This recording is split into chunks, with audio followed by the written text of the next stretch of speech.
Shalom Bapak Ibu Saudara yang terkasih di dalam nama Tuhan Yesus Kristus.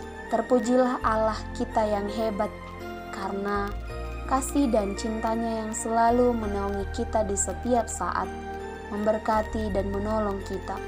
Pada saat ini kita akan merenungkan kebenaran firman Tuhan lewat pendalaman Alkitab kita pada saat ini.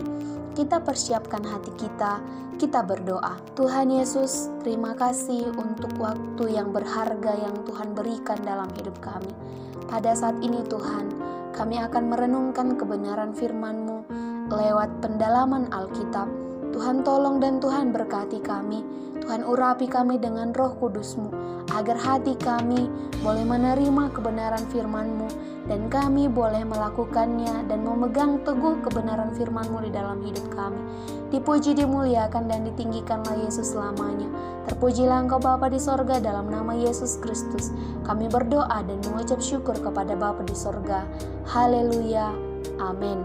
Bapak Ibu Saudara yang terkasih di dalam nama Tuhan Yesus Kristus, tema pendalaman Alkitab kita pada saat ini adalah Tuhan Yesus adalah tiang awan di siang hari dan tiang api di malam hari, dalam kitab Bilangan. Tiang awan di siang hari dan tiang api di malam hari menunjukkan kehadiran, kasih, dan perhatian Tuhan Allah kepada bangsa Israel. Dengan adanya tiang awan di siang hari dan tiang api di malam hari, Tuhan Allah ada di tengah-tengah perjalanan bangsa Israel. Kita boleh lihat di dalam Keluaran 13 ayat yang ke-21 sampai ayat yang ke-22. Perjalanan menuju tanah yang dijanjikan oleh Tuhan Allah, tanah yang diberikan kepada bangsa yang dikasihinya melalui nenek moyang, tanah yang melimpah madu dan susunya. Tiang awan pada siang hari yang tampak seperti tiang api pada malam hari merupakan tanda pemeliharaan, perlindungan, dan bimbingan ilahi bagi orang Israel di padang gurun.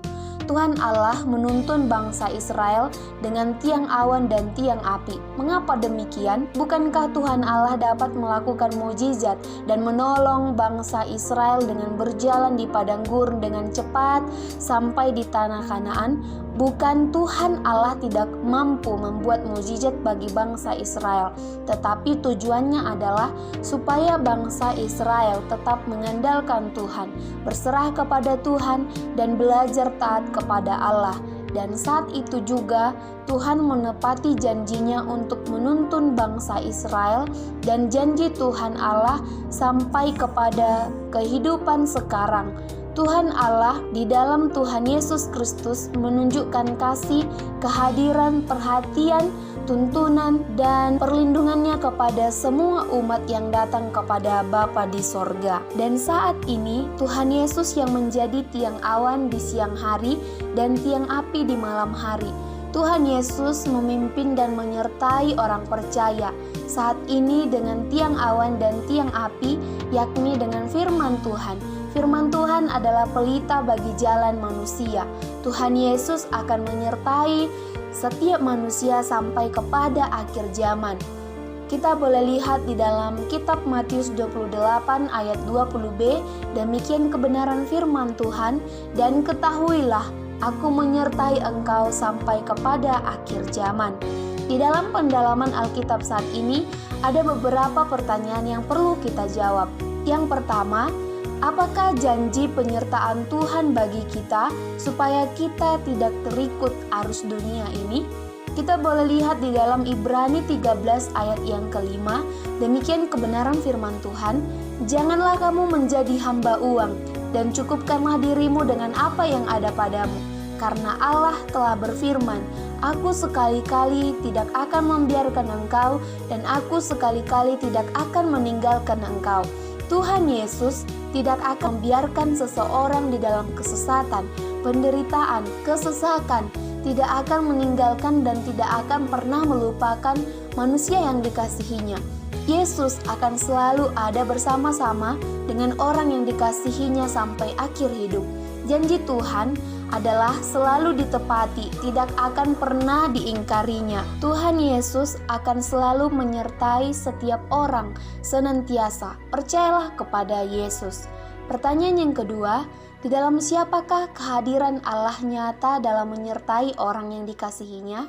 Kita boleh lihat di dalam Matius 1 ayat yang ke-23, sesungguhnya anak darah itu akan mengandung dan melahirkan seorang anak laki-laki, dan mereka akan menamakan dia Immanuel, yang berarti Allah menyertai kita.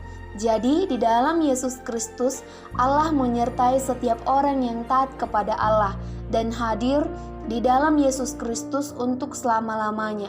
Dia yang akan menyertai setiap orang yang percaya dan taat kepadanya.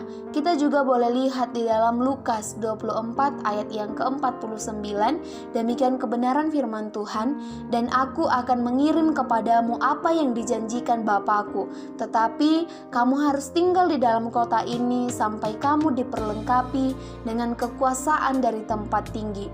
Di dalam Roh Kudus juga menyatakan bahwa Allah hadir dan menyertai orang-orang yang percaya dan taat kepada Allah di dalam Yesus Kristus. Pertanyaan yang ketiga, tiang awan dan tiang api tidak kita lihat lagi untuk sekarang ini sebagai bukti nyata bahwa Allah ada hadir menyertai orang-orang yang dikasihinya. Jadi, apakah yang menjadi bukti kehadiran Tuhan Allah bagi manusia yang dikasihinya saat ini? Yang menjadi bukti Allah hadir di tengah-tengah manusia ataupun umat Allah, yaitu Allah mencukupkan segala apa yang dibutuhkan orang-orang yang percaya dan taat kepadanya. Bahkan Tuhan Yesus mengatakan, semuanya akan ditambahkan kepada orang yang mencari kerajaan Allah dan kebenarannya. Semua artinya berlimpah makanan, minuman, pakaian, tempat tinggal, bahkan hidup yang kekal akan diterima di dalam Yesus Kristus. Kita boleh lihat di dalam Matius 6 ayat yang ke-33, demikian kebenaran firman Tuhan, tetapi carilah dahulu kerajaan Allah dan kebenarannya, maka semuanya itu akan ditambahkan kepadamu. Pertanyaan yang keempat, apakah Allah hanya menyertai manusia di dalam memenuhi kebutuhan hidup manusia? Tidak. Allah juga menyertai manusia di dalam menyampaikan kebenaran Injil Tuhan Yesus Kristus kepada semua orang. Kita boleh lihat di dalam Kisah Para Rasul 18 ayat yang ke-20, demikian kebenaran firman Tuhan, sebab aku menyertai engkau dan tidak ada seorang pun yang akan menjamah dan menganiaya engkau, sebab banyak umatku di kota ini. Tuhan Yesus Kristus adalah tiang awan dan tiang api bagi orang-orang yang memberitakan Injil.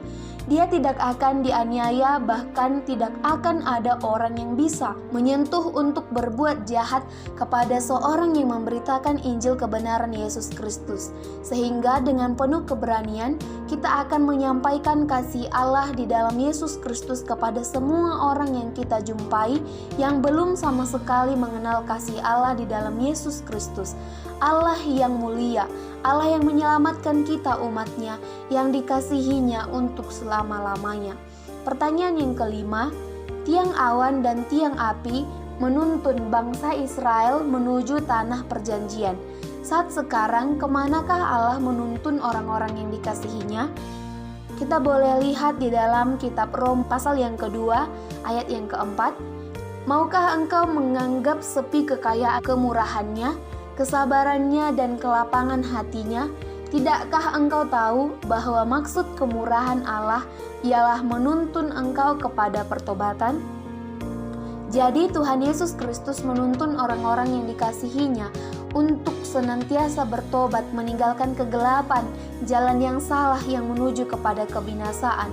Karena itu Tuhan Yesus menuntun orang-orang yang dikasihinya kepada kebenaran, jalan hidup, dan dituntun untuk masuk kepada kehidupan yang kekal di dalam Yesus Kristus.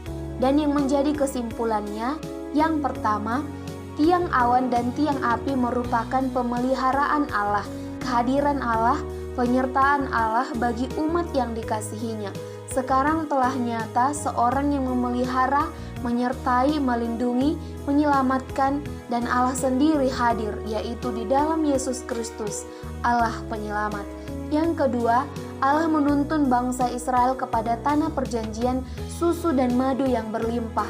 Yesus Kristus yang akan menuntun kita kepada kehidupan yang kekal, yaitu di sorga. Yang ketiga, Tuhan Yesus yang akan selalu memelihara kita, mencukupkan segala yang dibutuhkan. untuk selalu berdoa, tidak perlu khawatir akan apapun juga, tetapi nyatakan semua hal keinginan kepada Yesus Kristus di dalam doa dan permohonan. Demikian pendalaman Alkitab kita pada saat ini. Tuhan Yesus memberkati kita semuanya, kita berdoa. Tuhan, terima kasih untuk kebenaran firman-Mu yang sudah kami dengarkan dan renungkan. Biarlah semuanya untuk kemuliaan bagi nama Tuhan Yesus. Kami menjadi pribadi yang berkenan kepada Yesus, memuliakan dan meninggikan Engkau. Di dalam nama Yesus Kristus kami berdoa dan mengucap syukur kepada Bapa di sorga. Haleluya. Amin. Terima kasih, Tuhan Yesus memberkati kita semuanya. Shalom.